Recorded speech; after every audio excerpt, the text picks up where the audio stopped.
Guys, চলে এলাম নতুন ভিডিও নিয়ে। আপনারা দেখতে পাচ্ছেন আমার কাছে এখন আছে সুজুকি BS6 অ্যাভিনিস। তার একটা প্রবলেম হচ্ছে, আপনারা আসুন দেখতে যাবেন।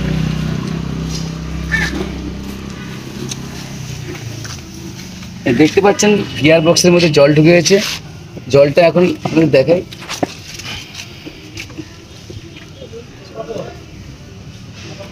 দেখতে পাচ্ছেন ভিতরে কতটা জল আগে থেকে খুলে দিয়েছিলাম, সেই জলটা দেখতে পাচ্ছেন পুরো জল বেরিয়েছে। এবং আপনাদের একটা সাজেশন দিয়ে রাখি, যদি কেউ কোনো সময় বৃষ্টির মধ্যে ফেসে যান, জল ইঞ্জিন পিছনটা ডুবে গেছে, তো গাড়ি স্টার্ট করার আগে আপনাদের দেখতে পাচ্ছেন ফিল্টার বক্সের পিছনে একটা ছোটো ক্যাপ দেওয়া থাকে। ক্যাপটা একটু টানতে টেনে বের করতে কষ্ট হবে, তো আপনারা দেখতে পাচ্ছেন এই ক্যাপটা অবশ্যই খুলে দিবেন। তাহলে আপনাদের ইঞ্জিনে কোনো ড্যামেজ হবে না, জলও যাবে না এবং গিয়ার বক্সেও জল যাবে না। তো আপনাদের যদি ভালো লেগে থাকে, এইটুকুন ভিডিও থাকলো। যদি ভালো লেগে থাকে অবশ্যই লাইক, কমেন্ট, শেয়ার করবেন এবং যদি ভিডিওটা ভালো লাগে আরও ভালোবাসা দেবেন।